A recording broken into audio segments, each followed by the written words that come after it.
Hello and welcome to another video on this channel where today it is episode 18. Where last episode we built this, the leatherworker house, and of course this big build. This is the inn. And what's cool about it is that there are some armor stand people in here, which creates a ton of atmosphere. But most of these armor stands just have cod heads on them, so if you want to submit your skin in the comment section below, I'll be happy to put your heads on these armor stands. But there are only 4, so be quick. Today, we're not going to start this episode off with a build because I need a lot of farms. Because every time I want to do a build, I have to collect the resources, and that's super annoying. So, creating a few farms will just help me gather those resources faster. And with the power of editing, and up, and these are some ugly farms, let me just say. I mean, look at them. That's the basalt farm, that's the pumpkin and melon, and that's the sugarcane farm. 3 farms, and they're absolutely ugly. I am very sorry. But don't worry, these are temporary farms, definitely. I am not keeping these around for very long. But they're just here to give me some easy emeralds, materials, and sugarcane for rockets. 2 hours later. Your eyes are protected by an even more janky lore sign. You can't see the farms now, huh? Can you? Yeah. Yeah, I know. I'm disappointed in myself too. After crying for another hour or so because even the lore sign is burnt down because of the lava used for the basalt machine, I started working on a build. This one is the Potter House, and I used some new building mechanics in this build that I will probably transfer over to the other builds. But anyways, enjoy the time lapse.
And we're done with the Potter House. This one has some new design features like the support beams up there by the roof, mixed in with the new gradient with diorite, white concrete powder, and calcite. It works pretty well. And it also mixes in some pretty cool roof shapes.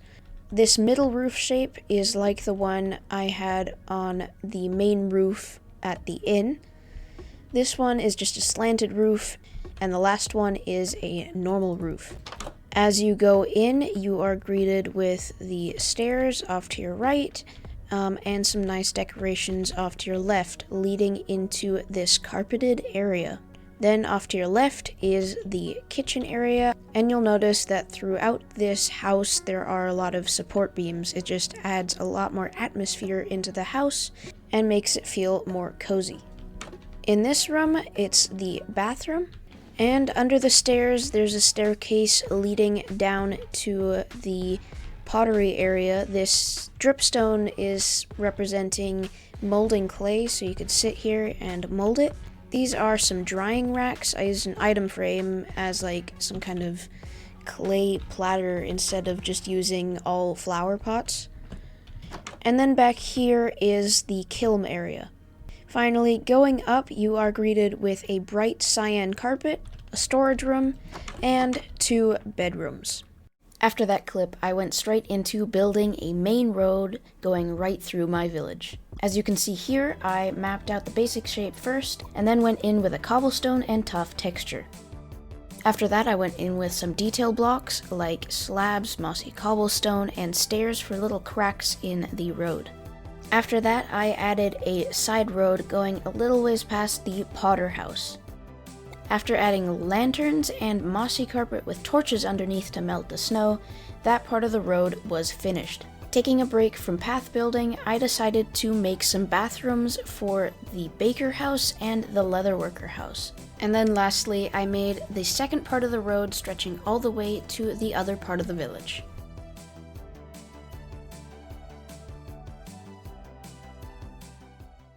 You know, now that the path's done and we've done so much already in this episode, I think we can just have a relaxing episode, you know?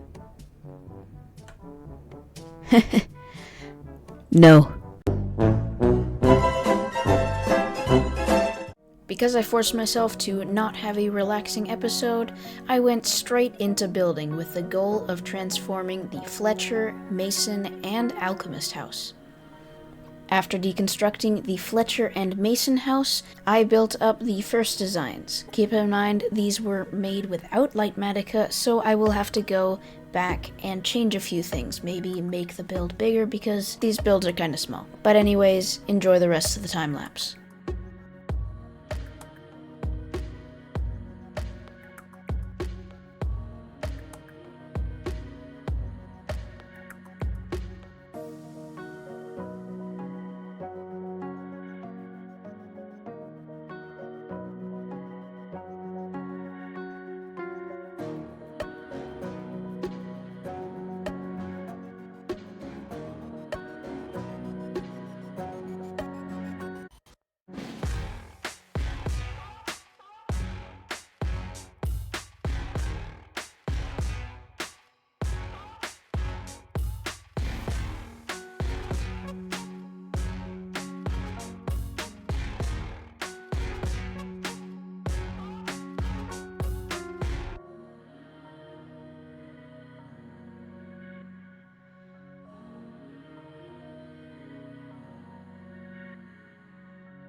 Alright, I've stopped the time lapse here because I realized these builds are kind of small. So what I've done is set out these markers, like this one, like these, like those, that, and these two. These markers will help me plan out a way to enlarge the builds. So let's quickly go like this, that, beep, boop, bop. And there we go, we have made some amazing progress on these builds. However, some other builds need so much texturing. So what I'm gonna do now is go back to builds that don't have a good block gradient or texture and kind of redo those textures. And I'll meet you back here. A few moments later.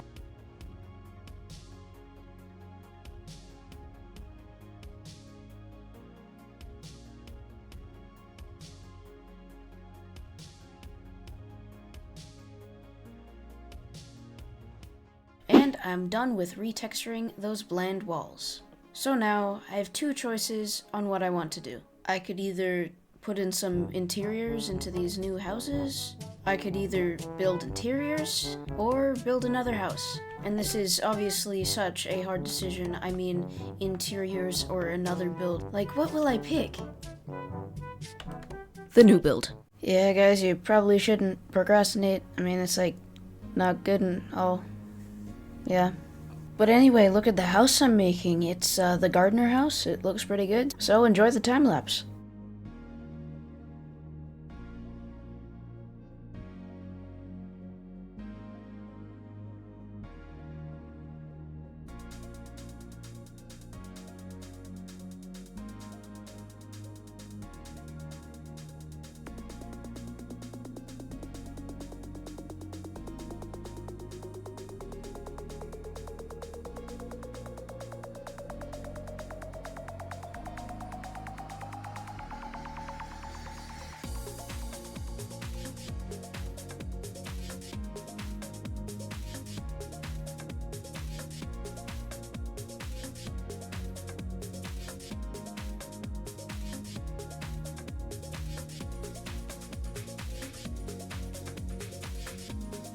And we're done with the house. This one is the gardener house.